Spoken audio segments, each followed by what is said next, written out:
Oke, di sini kami akan mempresentasikan hasil kerja kami dengan judul Hukum Perlindungan Konsumen. Selamat menyaksikan dan kami akan memperkenalkan anggota kami. Sekian.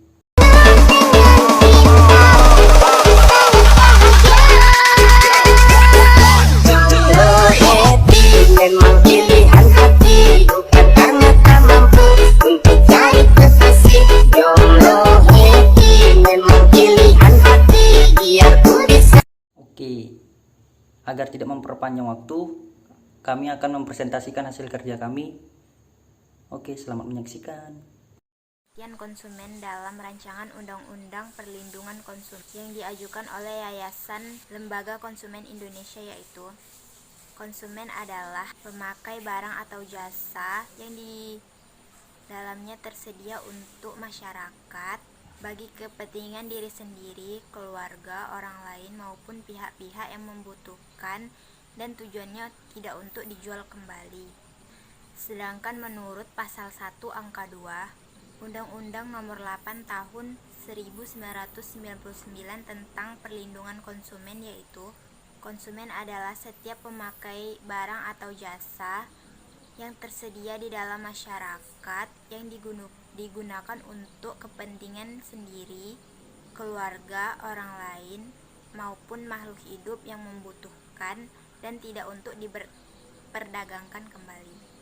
Penjelasan mengenai konsumen berdasarkan pasal 1 angka 2 menurut Ahmadi Miru dan Sutarman Yodo dalam bukunya yang berjudul Hukum Perlindungan Konsumen, disebutkan bahwa kepustakaan ekonomi terdiri dari konsumen akhir dan konsumen antara. Konsumen akhir adalah pemakai barang atau pemanfaat suatu produk, sedangkan konsumen antara adalah konsumen yang menggunakan suatu produk sebagai bagian dari produksi atau suatu produksi lainnya. Sedangkan menurut AZ Nasution dalam bukunya yang berjudul Hukum Perlindungan Konsumen, suatu pengantar menegaskan beberapa batasan tentang konsumen. Yang pertama yaitu konsumen. Konsumen adalah setiap orang yang mendapatkan barang atau jasa yang digunakan untuk tujuan tertentu. Yang kedua, konsumen antara. Konsumen antara adalah setiap orang yang mendapatkan barang atau jasa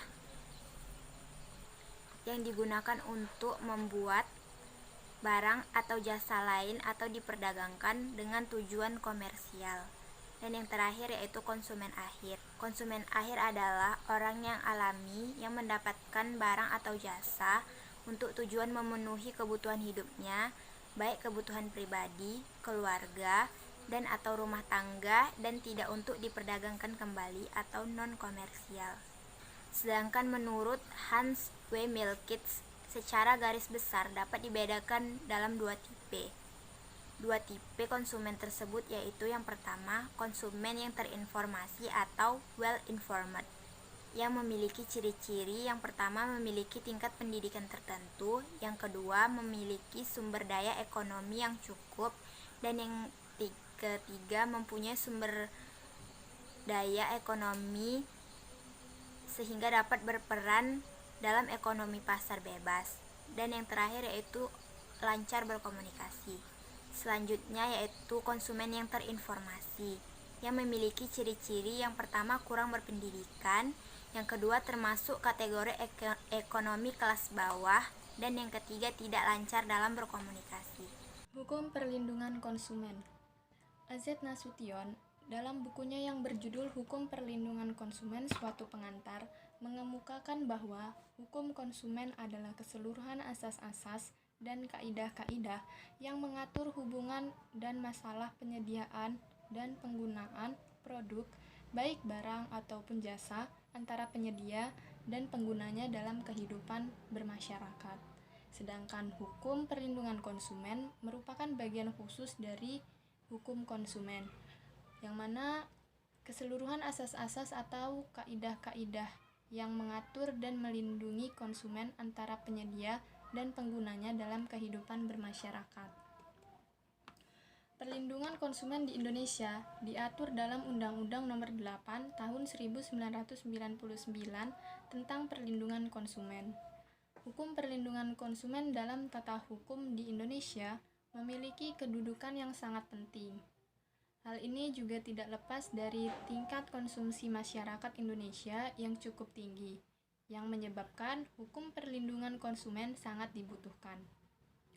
Pengaturan mengenai perlindungan konsumen dalam tata hukum di Indonesia diharapkan dapat memberikan perlindungan bagi konsumen serta dapat menciptakan rasa aman bagi konsumen dalam rangka pemenuhan kebutuhan hidupnya. Asas-asas hukum perlindungan konsumen. Asas-asas dalam hukum perlindungan konsumen terdapat dalam pasal 2 Undang-Undang Nomor 8 Tahun 1999 tentang perlindungan konsumen yang berbunyi, perlindungan konsumen berasaskan manfaat, keadilan, keseimbangan, keamanan, dan keselamatan konsumen serta kepastian hukum. Asas manfaat mengandung amanat bahwa segala bentuk upaya dalam penyelenggaraan perlindungan konsumen harus memberikan manfaat sebesar-besarnya bagi kepentingan konsumen dan pelaku usaha secara keseluruhan. Asas keadilan dimaksudkan agar partisipasi seluruh rakyat dapat diwujudkan secara maksimal dan memberikan kesempatan kepada konsumen dan pelaku usaha untuk memperoleh hak dan melaksanakan kewajibannya secara adil. Asas keseimbangan dimaksudkan untuk memberikan keseimbangan antara kepentingan konsumen, pelaku usaha, dan pemerintah dalam arti material ataupun spiritual. Asas keamanan dan keselamatan konsumen bertujuan untuk memberikan jaminan atas keamanan dan keselamatan konsumen dalam menggunakan, memakai, memanfaatkan barang atau jasa yang dikonsumsi atau digunakan. Asas kepastian hukum dimaksudkan agar seluruh pihak, tidak terkecuali, baik konsumen maupun pelaku usaha, patuh terhadap undang-undang dan mendapatkan keadilan dalam penyelenggaraan perlindungan konsumen, serta negara menjamin kepastian hukum. Hubungan hukum antara pelaku usaha dengan konsumen. Terjadinya hubungan hukum antara pelaku usaha dengan konsumen adalah pada saat pelaku usaha memberikan janji-janji dan segala informasi yang berkaitan dengan barang atau jasa yang ditawarkan kepada konsumen pada saat memberikan iklan, brosur, ataupun promosi. Hubungan langsung. Menurut Ahmad Timiru dalam bukunya Prinsip-Prinsip Perlindungan Hukum bagi Konsumen di Indonesia menyatakan sebagai berikut. Hubungan langsung yang dimaksud adalah hubungan antara produsen dan konsumen yang terikat secara langsung dengan perjanjian, tanpa mengabaikan jenis-jenis perjanjian lainnya. Pengalihan barang dari produsen kepada konsumen pada umumnya dilakukan dengan perjanjian jual-beli, baik yang dilakukan secara lisan maupun tertulis. Semua perjanjian yang dibuat secara sah berlaku sebagai undang-undang bagi mereka yang membuatnya. Pengertian sah tersebut di atas yaitu telah memenuhi syarat sahnya suatu perjanjian berdasarkan pada Pasal 1320 KUH Perdata sebagai berikut. 1. Sepakat mereka yang mengingatkan dirinya. 2. Kecakapan untuk membuat suatu perikatan. 3. Suatu hal tertentu. 4. Suatu sebab yang halal. Sehubungan dengan hal tersebut, R. Sutojo Prawirohamijojo dan Martalina Pohan dalam bukunya yang berjudul Hukum Perikatan menyatakan bahwa namun demikian dipenuhnya keempat syarat di atas belum menjamin seumpama perjanjian yang dimaksud karena masih ada ketentuan lain yang harus diperhatikan untuk menentukan apakah perjanjian tersebut sah tanpa ada alasan pembatalan. Sehingga perjanjian tersebut mengikat sebagaimana mengikatnya undang-undang. Ketentuan yang dimaksud adalah kesempurnaan kata sepakat, karena apabila kata sepakat diberikan dengan adanya paksaan, kekhilafan atau penipuan, maka perjanjian tersebut tidak sempurna, sehingga masih ada kemungkinan yang dibatalkan. Hubungan tidak langsung. Menurut Ahmad Timiru dalam buku Prinsip-Prinsip Perlindungan Hukum bagi Konsumen Indonesia menyatakan sebagai berikut. Hubungan tidak langsung yang dimaksud pada bagian ini adalah hubungan antara produsen dengan konsumen yang tidak secara langsung terikat dengan perjanjian, karena adanya pihak di antara pihak konsumen dengan produsen. Ketiadaan hubungan langsung dalam bentuk perjanjian antara pihak produsen dengan konsumen ini tidak berarti bahwa pihak konsumen dirugikan tidak berhak menuntut ganti rugi kepada produsen dengan siapa dengan siapa dia tidak memiliki hubungan perjanjian, karena dalam hukum perikatan tidak hanya perjanjian melahirkan perikatan, akan tetapi dikenal ada dua sumber perikatan, yaitu perjanjian dan undang-undang. Sumber perikatan yang berupa undang-undang ini masih dapat dibagi lagi dalam undang-undang saja dan undang-undang karena perbuatan manusia, yaitu yang sesuai hukum dan yang melanggar hukum. Prinsip pertanggungjawaban hukum berdasarkan kelalaian. Tanggung jawab berdasarkan kelalaian adalah suatu prinsip tanggung jawab yang bersifat subjektif, yaitu suatu tanggung jawab yang ditentukan oleh perilaku produsen. Di samping faktor kesalahan dan kelalaian produsen, tuntutan ganti kerugian berdasarkan kelalaian produsen diajukan dengan bukti-bukti, yaitu 1. Pihak tergugat merupakan produsen yang benar-benar mempunyai kewajiban untuk melakukan tindakan yang dapat menghindari terjadinya kerugian konsumen. 2. Produsen tidak melaksanakan kewajiban untuk menjamin kualitas produknya sesuai dengan standar yang aman untuk dikonsumsi atau digunakan. 3. Konsumen penderita kerugian. Dalam hal ini kelalaian produsen merupakan faktor yang mengakibatkan adanya kerugian pada konsumen. Hubungan sebab akibat antara kelalaian dan kerugian konsumen. Berdasarkan ingkar janji, wan prestasi. Selain mengajukan gugatan terhadap kelalaian produsen, ajaran hukum juga memperkenalkan konsumen untuk mengajukan gugatan atas wan prestasi. Akan tetapi, dalam prinsip tanggung jawab berdasarkan wan prestasi, terdapat beberapa kelemahan yang mengurangi bentuk perlindungan hukum terdapat kepentingan konsumen, yaitu 1. Pembatasan waktu gugatan, 2. Persyaratan pemberitahuan, 3. Kemungkinan adanya bantahan. Berdasarkan tanggung jawab mutlak, prinsip tanggung jawab ini dikenal sebagai liabilitas produk. Menurut prinsip ini, produsen harus bertanggung jawab atas kerusakan yang diderita oleh konsumen dari penggunaan produk yang beredar di pasar.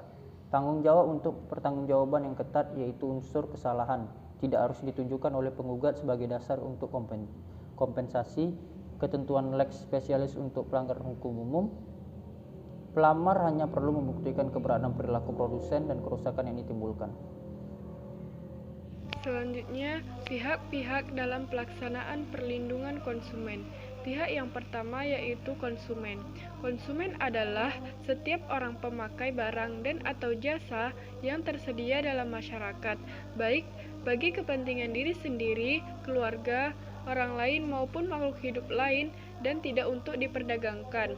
Jika konsumen merasakan kuantitas dan kualitas barang dan atau jasa yang dikonsumsinya tidak sesuai dengan nilai tukar yang diberikannya, ia berhak mendapatkan ganti kerugian yang pantas. Jenis dan jumlah ganti kerugian itu tentu saja harus sesuai dengan ketentuan yang berlaku atau atas kesepakatan masing-masing pihak. Pihak yang kedua yaitu pelaku usaha. Pelaku usaha adalah setiap orang perseorangan atau badan usaha, baik yang berbentuk badan hukum maupun bukan badan hukum, yang didirikan dan berkedudukan atau melakukan kegiatan dalam wilayah hukum negara Republik Indonesia, baik sendiri maupun bersama-sama melalui perjanjian menyelenggarakan kegiatan usaha dalam berbagai bidang ekonomi. Pihak-pihak dalam pelaksanaan perlindungan konsumen yang ketiga yaitu menteri. Menteri di sini yaitu berdasarkan pasal 1 angka 13 Undang-Undang Nomor 8 Tahun 1999 tentang perlindungan konsumen adalah menteri yang ruang lingkup tugas dan tanggung jawabnya di bidang perdagangan. Kemudian pihak yang keempat, departemen dan instansi pemerintah. Departemen atau instansi pemerintah di sini adalah instansi yang terkait dengan produk yang dihasilkan oleh pelaku usaha bersangkutan dan mempunyai kewenangan dalam perizinan serta penentuan standar produksi. Pihak yang kelima yaitu lembaga atau instansi dalam perlindungan konsumen. Lembaga atau instansi di sini berperan dalam perlindungan terhadap konsumen untuk memberikan saran dan pertimbangan kepada pemerintah dalam upaya mengembangkan perlindungan konsumen di Indonesia. Pihak yang keenam yaitu perkembangan hukum perlindungan konsumen.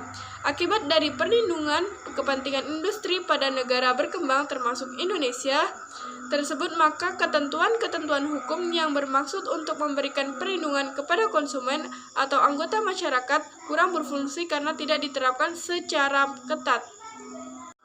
Selanjutnya, hak dan kewajiban pelaku usaha.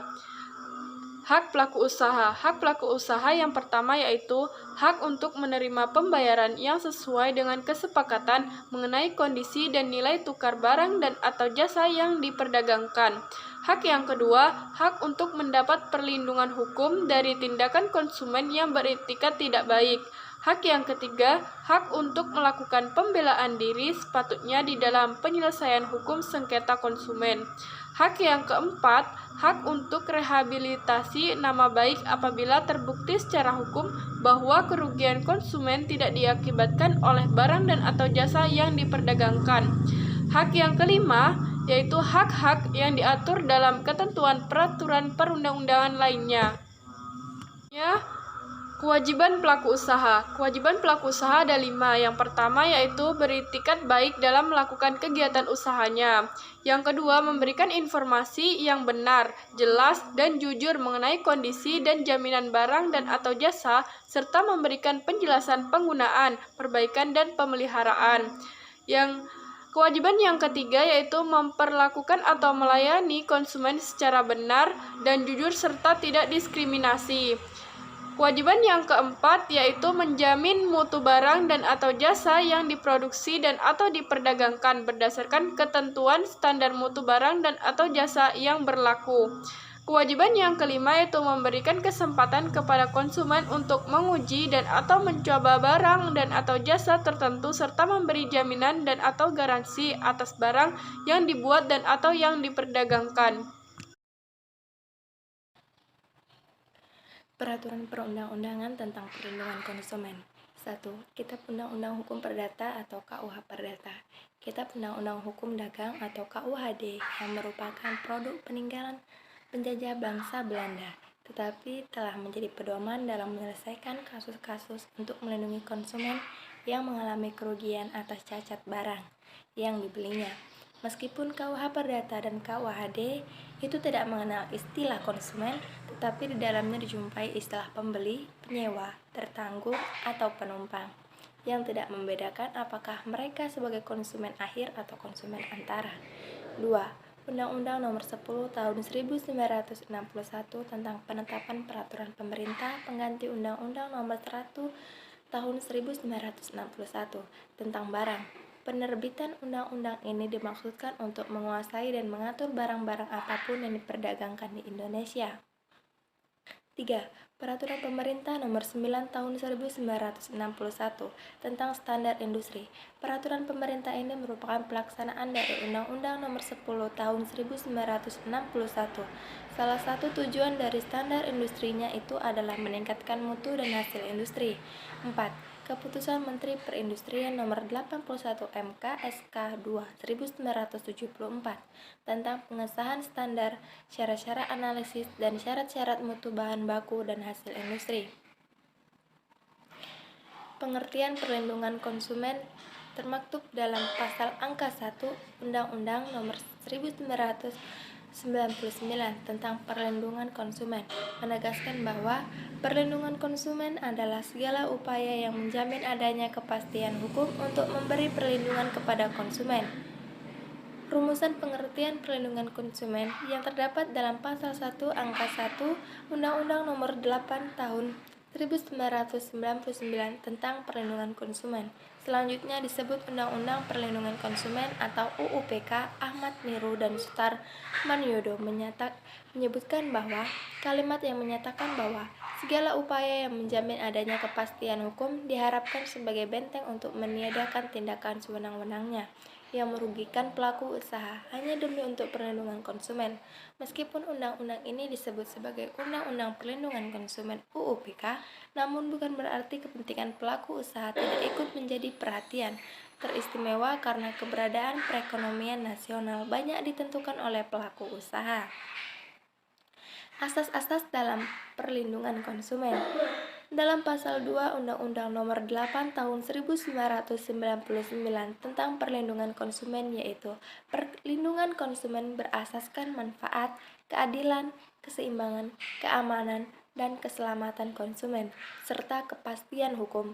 Terdapat penjelasan resmi dari pasal 2 Undang-Undang Nomor 8 Tahun 1999 tentang perlindungan konsumen menyatakan bahwa Undang-Undang Perlindungan Konsumen diselenggarakan sebagai usaha bersama berdasarkan 5 asas yang relevan dalam pembangunan nasional, yaitu yang pertama, asas manfaat dimaksudkan untuk mengamanatkan bahwa segala upaya dalam penyelenggaraan perlindungan konsumen harus memberikan manfaat sebesar-besarnya bagi kepentingan konsumen dan pelaku usaha secara keseluruhan.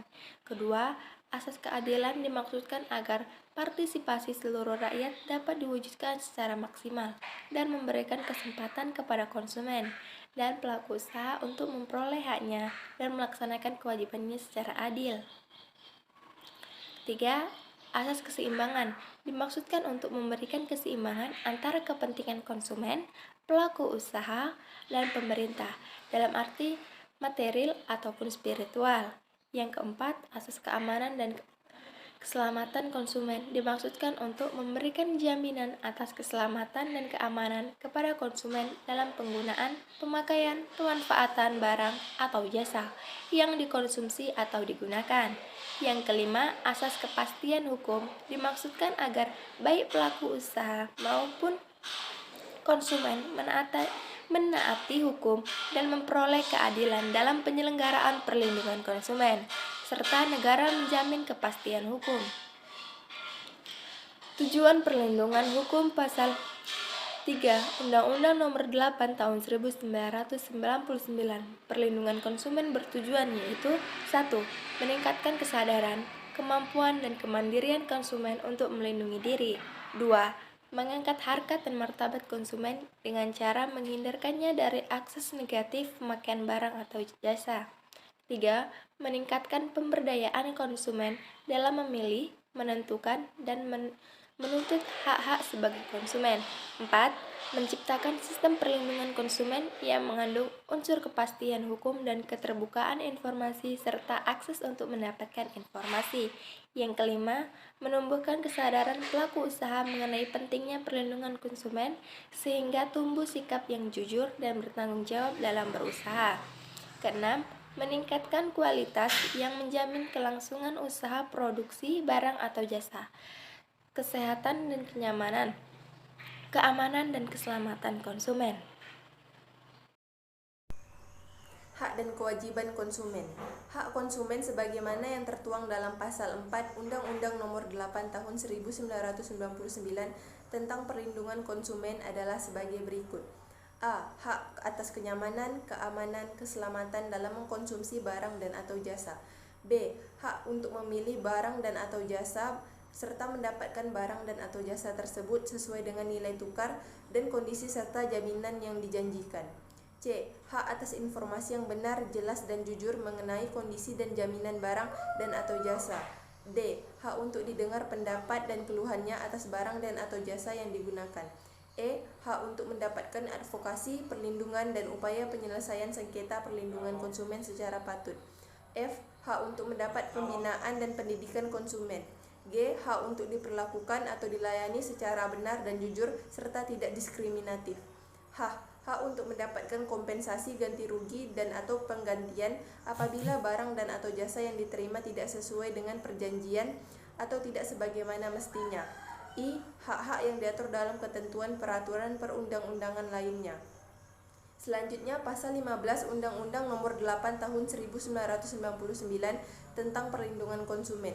Konsumen juga menyebutkan mengenai kewajiban konsumen sebagai berikut.